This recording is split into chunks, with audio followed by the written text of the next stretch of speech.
Tapi di Islam, what happens when we die? Oke. Aku pengen memulai dengan aku juga ya. Kalau Mas kan takut setan kan ya, takut hantu. Aku juga dari dulu Mas, ada dua yang aku pikirin sebelum aku masuk Islam. Even ketika aku ateis, ada dua yang aku pikir. Sebelum ini aku ngapain? Sebelum ini aku ngapain? Aku di mana nih?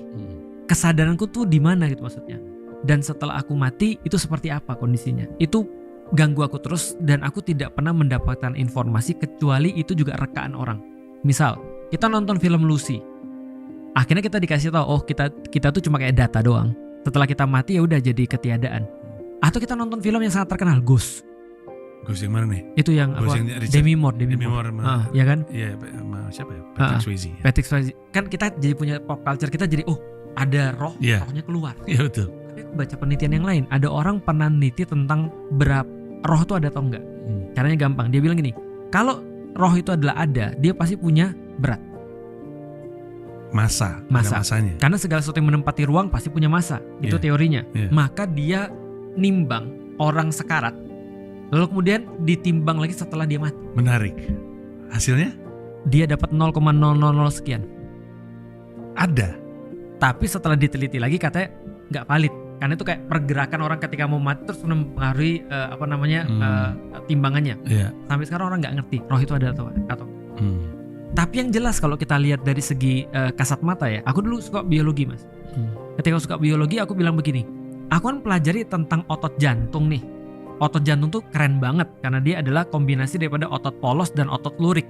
Intinya singkat cerita adalah dia otot yang bisa keras dan tahan lama. Otot jantung doang tuh yang bisa tuh. Tapi ketika aku lihat pada jantung orang mati, aku pikir apa bedanya? Kan tetap otot jantung juga, tapi yang ini detak, yang satunya lagi enggak. Berarti ada sesuatu yang dimiliki orang hidup yang tidak ada pada orang mati. Nah, yang sesuatu itu menurut penjelasan namanya adalah roh kan itu kan ya. Tapi intinya adalah aku nggak tahu, I have no idea, dan aku nggak punya informasi sedikit pun tentang yang mana yang benar. Sampai aku masuk Islam.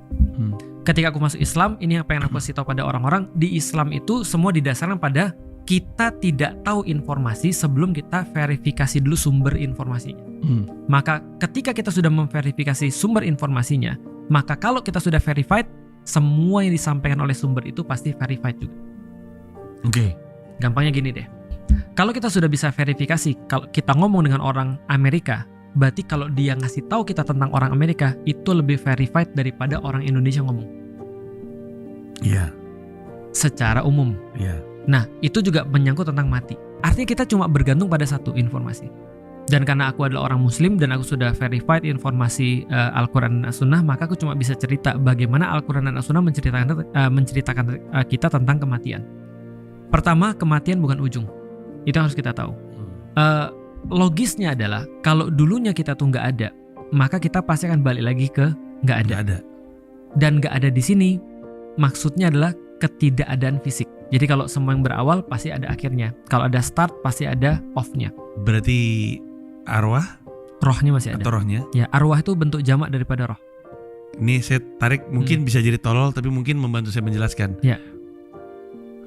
Waktu Adam dan Hawa masih di surga itu kan roh tanpa fisik kan. Pas diturunin ke dunia baru jadi ada wujud fisik. Nah, ulama mengatakan mereka ketika di surga itu roh dan fisik.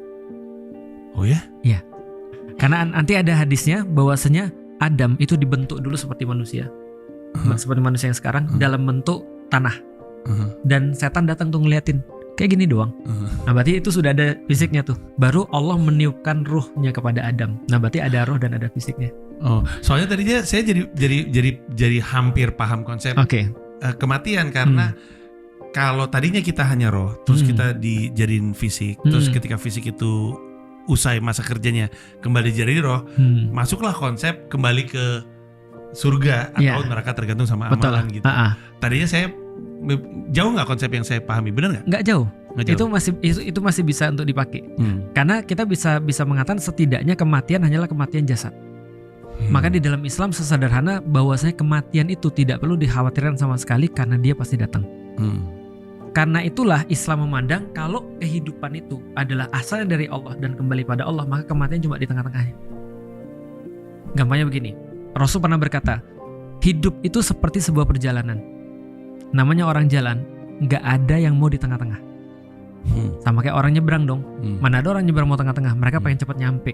Kenapa? Karena tujuan mereka adalah di ujungnya itu. Hidup adalah perjalanan. Tengah-tengahnya itu adalah di dunia itu namanya. Nah maka bagi orang-orang yang ngerti tentang hidup ini adalah perjalanan, mereka gak takut mati. Maka di dalam Al-Quran berkali-kali Allah sampein, kalau kalian benar harusnya kalian gak takut mati. Oh iya, berkali-kali disampaikan. Berkali-kali. Jadi Allah katakan di dalam Al-Quran, fatamannawul maut, dan inginkanlah kematian in kuntum shodiqin, kalau Anda memang termasuk orang yang benar. Nah dari titik ini aku bisa menjelaskan apa yang terjadi setelah kita mati. Di dalam hadis Rasul katakan gini, ada 2 jenis orang meninggal, ada orang baik, ada orang gak baik. Begitu orang baik meninggal, kalau misalnya kita lihat ada seorang ustadz sering bilang gini, kalau kita lihat orang yang lagi sakaratul maut, mereka biasanya ngeliatin ujung-ujung langit. Dan mungkin mereka ngeliat apa yang nggak kita lihat. Setidaknya itu terkonfirmasi dari hadisnya Rasulullah. Bagi orang-orang yang sakaratul maut, orang-orang yang baik, maka di ujung daripada langit-langit itu mereka sudah melihat ada malaikat yang turun dari langit, bawa kain kafan dari langit berikut wewangian.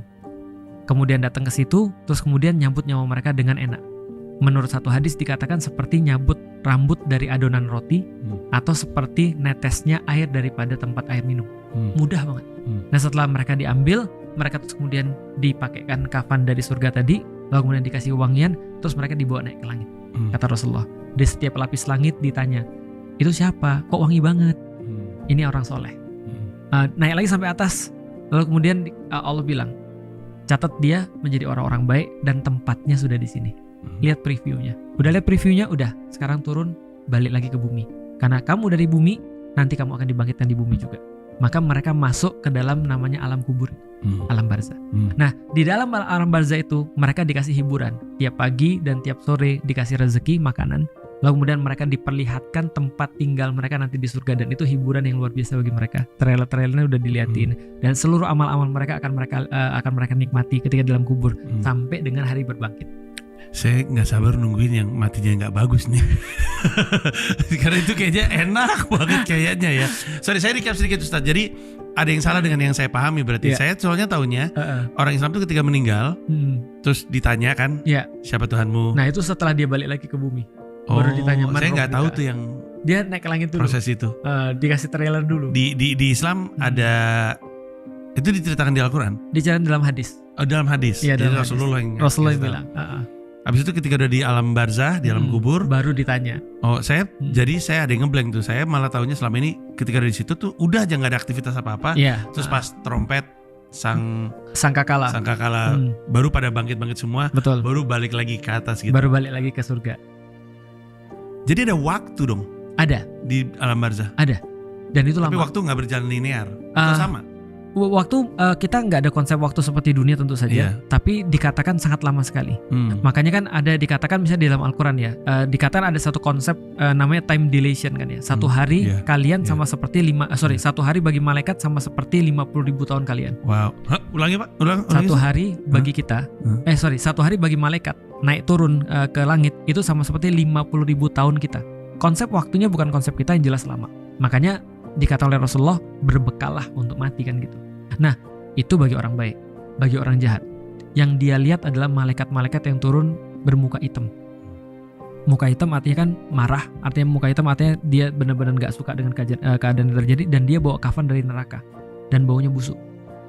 Dan ketika dia dicabut nyawanya, dikatakan seperti dalam hadisnya itu seperti besi berkarat yang ditarik dari kain yang basah, jadi benar-benar sulit keadaannya. Nah jadi setelah itu terus kemudian dia ditunjukin tempatnya di neraka, dan itu adalah siksaan pertama dia yang paling berat. Dan setiap waktu ketika dia terus kemudian sudah di tanah, dia akan terus kemudian mengalami ya siksaan-siksaan yang sudah kita tahu itu, siksaan-siksaan alam kubur itu. Iya waktu itu sebelum jadi menuju ke Mensrea Indonesia Arena, saya baca buku Ustadz. Saya lupa yang nulis siapa, tapi judulnya kurang lebih What If Cats Disappeared from the World. Itu tuh Ustadz pernah baca belum? Belum. Jadi itu bukunya tentang seseorang dan kematian. Jadi dia ketemu sama malaikat maut sebenarnya. Terus dia tuh kanker. Ini saya coba sesingkat mungkin. Dia tuh kanker. Terus dia kaget ketika dikasih tahu bahwa dia punya umur cuma beberapa bulan lagi. Dalam kagetnya dia pulang ke rumah, ada sosok. Dan kamu siapa? Saya kematian. Kenapa kesini? Karena sebenarnya kamu besok meninggal. Oke. Dokter cuma bilang kisarannya sekarang sampai berapa bulan, tapi kamu meninggal besok. Saya nggak siap. Terus malaikat mautnya bilang, gua kasih lu 1 hari, tapi satu hal dari dunia harus hilang. Oke. Terus pertama dia mulai apa ya, film kali ya, film nggak penting di dunia ini. Terus film hilang, terus dia masih hidup. Ya. Terus besoknya dia minta telepon hilang deh, telepon nggak perlu, telepon hilang. Terus sekali waktu dia bilang jam dan waktu. Toh gue akan meninggal anyway. Bisa nggak ada waktu di dunia biar orang nggak perlu buru-buru supaya saya bisa hidup 1 hari lagi. Tapi ketika konsep waktu hilang, dia malah tersiksa. There's no excitement. Ya. Konsep cepat dan konsep lambat tuh menambah nilai sama sesuatu gitu. Benar. Itu yang tadi Ustadz Felix maksudkan kan?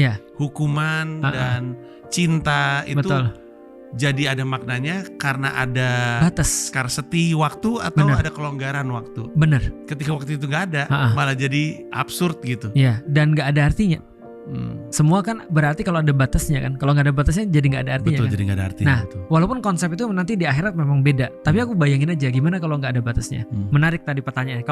Kalau misalnya malaikat maut datang, terus kalau kamu mau diperpanjang 1 hari harus ada yang kamu korbanin di dunia. Di dalam Al-Quran ada kasus yang dibalik. Kalau kamu mau hidup lagi, apa yang mau kamu lakukan? Maka orang-orang menjawab sedekah. Ngasih sesuatu ke orang. Aku bertanya-tanya kenapa gak sholat ya? Kan harusnya kan sholat itu kan kayak sesuatu yang penting kan gitu kan ya. Tapi kenapa gak sholat? Ternyata aku baru dapet nih. Oh ya, sholat kan perlu waktu ya. Sholat kan aku sholat perlu 4 menit. Wudhu tambah 2 menit ya udah 6 menit lah perlu waktu untuk sholat. Tapi kan sedekah kan langsung immediate effect. Orang langsung dapat, kita langsung sedekahin duit kita, selesai. Nah ternyata yang paling berarti ketika kita minta hidup lagi sedekah. Mungkin yang kedua mungkin sholat. Balik lagi ke konsep kematiannya Ustadz. Tadi kan kita ngomong di alam barzah yang tidak mendapatkan, maksudnya tidak melakukan amal baik itu udah dapat siksaan duluan. Terus mungkin di preview nanti hukumannya bakal kayak gini. Tapi kita sempat ngomong sebelumnya tuh ada, kita ditanya man rabbuka dan segala macam. Itu gimana cara ngomongnya? Kalau semuanya udah jelas, amalan dan dosanya, ngapain ditanya lagi? Iya, kan ini lu bakal masuk surga, ini lu bakal masuk neraka. Lah itu terus proses konfirmasi atas apa? Nah, menurutku pertanyaan tapi maaf ya. Itu betul. Menurutku Mas, itu simbolisasi. Karena kan hadisnya udah jelas ya. Awalnya kita udah dicatat sebagai orang baik sebenarnya. Sehingga sebenarnya kalau kita katakan waktu itu sudah tidak ada lagi amal, yang ada itu cuma balasan. Nah itu cuma simbolisasi untuk orang masih hidup. Bahwasanya di dunia kamu benar-benar harus tahu Tuhanmu siapa. Kamu benar-benar harus tahu nabimu siapa. Dan kamu berdasarkan hidupmu berdasarkan apa. Maka jawabannya cuma Allah, lalu kemudian Nabi Muhammad, lalu kemudian Al-Quran kan itu kan ya. Nah itu cuma konfirmasi untuk orang masih hidup. Orang meninggal gak perlu itu, karena semuanya udah jelas. Alam barzah ini kan benar-benar alam kan. Bukan berarti alam barzahnya adalah tanah tempat dia berada. Bukan.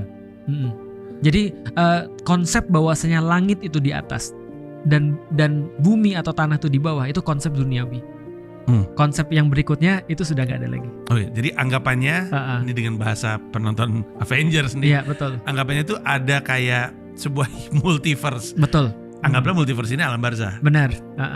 Jadi sebenarnya kita hidup di dunia di alam fisik, alam barzah, sama alam akhirat. Surga atau neraka. Hidup di 3 alam. Sekarang berarti tambah di dunia ya, fisik, dunia. Oh kemarinnya kita pernah di alam ruh kan? Sebelumnya ya, alam ruh, alam dunia, alam barzah, alam akhirat. Di alam barzah kita di situ untuk yang meninggalnya amalnya baik. Kita dikasih rezeki, dikasih makan, dikasih rezeki, dikasih lihat selalu nih tempat kayak gini tidur tempat kita lo. Jadi gimana. kita menanti kapan ya. Dan sebagai umat muslim pada periode tersebut ada kewajiban yang kita mesti jalankan sebagaimana kita di alam dunia. Nggak ada Jadi lagi sholat, nggak ada lagi sholat, nggak ada lagi puasa, semua nggak ada. Ngomong gitu ngeliat saya kayak saya bakal happy. Karena Imam Ali berkata gini, ini adalah hari di mana ada amal dan tidak ada perhitungan. Wow. Karena ada hari di mana cuma ada perhitungan tapi tidak ada amal. Itulah harinya. Betul. Makanya Imam Ahmad berkata gini ketika ditanya. Imam Ahmad bin Hambal pernah ditanya, kenapa kamu kayak gak pernah istirahat? Dia bilang, nanti lama kita istirahat. Nanti aja kalau kaki kita sudah sampai ke kuburan, baru kita istirahat di situ. Karena banyak waktu istirahat. Berarti yang diceritain di Al-Quran apa tentang kematian? Yang ceritain orang-orang yang merasa menyesal ketika dia berbuat di dunia perkara-perkara yang buruk, itu menyesal ketika di akhirat. Tapi tidak sampai kayak apa ya, yang detail seperti dalam hadis. Karena penjelasan detailnya senantiasa dalam hadis. Surga dan neraka secara konsep dijelaskan di Al-Quran. Dijelaskan di dalam Al-Quran. Ada kata-kata jannah, ada kata-kata an-nar. Jannah adalah surga, an-nar adalah al-jannah adalah surga, an-nar adalah api neraka. Itu diceritakan juga. Bahkan diceritakan api neraka itu kayak makhluk. Jadi di dalam Al-Quran bisa diceritakan Allah nanya kepada neraka ketika sudah banyak orang yang dimasukkan ke dalamnya. Ini simulasi ke depan. Allah bilang gini, Halim talakti, apakah sudah penuh kamu? Terus dia jawab, hal mim mazid, ada yang mau ditambah lagi? Diceritakan di dalam Al-Quran, neraka itu sifatnya seperti binatang buas yang mengendap-endap. Dia nungguin orang lewat dan dia ngambil orang itu seperti singa neraka mangsanya. Nah, diceritakan bahwa dia kayak punya karakter. Itu neraka. Diceritakan juga di dalam misalnya Al-Quran bahwasanya surga juga punya karakter-karakter. Tapi tidak seperti Allah menceritakan neraka yang sifatnya kayak bengis gitu.